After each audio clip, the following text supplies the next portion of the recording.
Eutrophia steps into an empty street and begins to move. Her body is caught in an agonizing, involuntary rhythm, her face locked in a mask of absolute terror. The motion continues through the day and into the night. Her skin tears open, and her bones begin to splinter against the paving stones. Eventually, victims of this compulsion would succumb to burst hearts and total physical collapse. Within days, her neighbors begin to follow. One by one, townspeople step out of their homes and mimic her exact, violent motions. They move like marionettes pulled by invisible strings, entirely unable to halt their own limbs. These people were fully conscious, screaming inside their own minds, while their nervous systems operated independently of their will. An unseen force had successfully weaponized their own bodies against them. This was the reality of Strasbourg, France in July 1518. 34 people succumbed to the compulsion in the first week. By August, the crowd had swelled to over 400. Local physicians, baffled by the event, diagnosed the crowd with hot blood. To treat it, authorities built massive wooden stages and hired professional musicians, hoping the victims could dance the fever out of their systems. The music acted as an accelerant. At the height of the crisis, the death toll reached 15 people every day, with dancers dropping from acute strokes and sheer exhaustion. While historical records confirm the scale of the tragedy, no known biological virus or bacterium creates this specific behavioral pattern.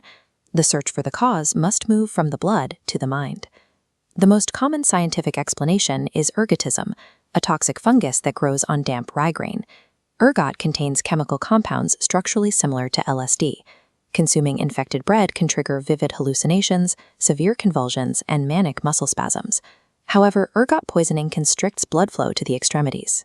As the toxin takes hold, it chokes off circulation to the hands and feet. This restriction causes rapid gangrene.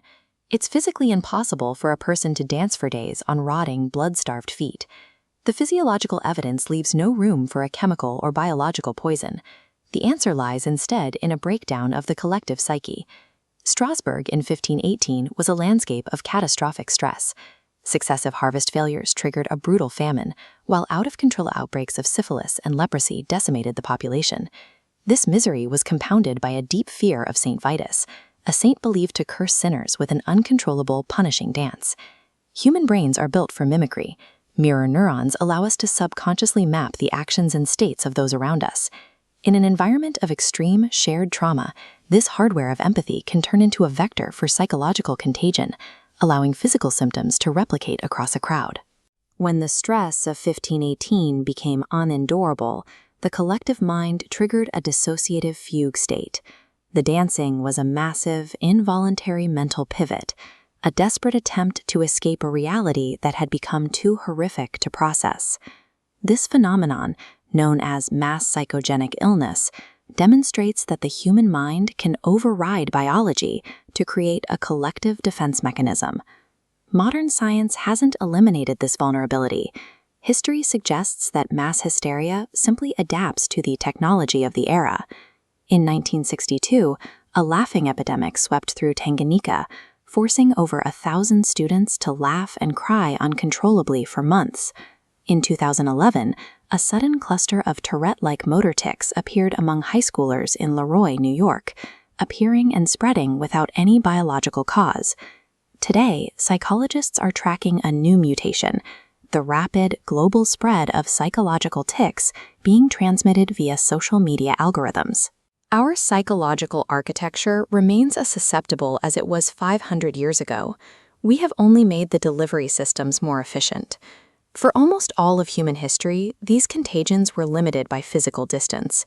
You had to be within sight or sound of a victim to enter the trance. We've constructed a hyper-connected global nervous system, linking 8 billion minds in real time. We feed this network constant existential dread, economic instability, and isolation.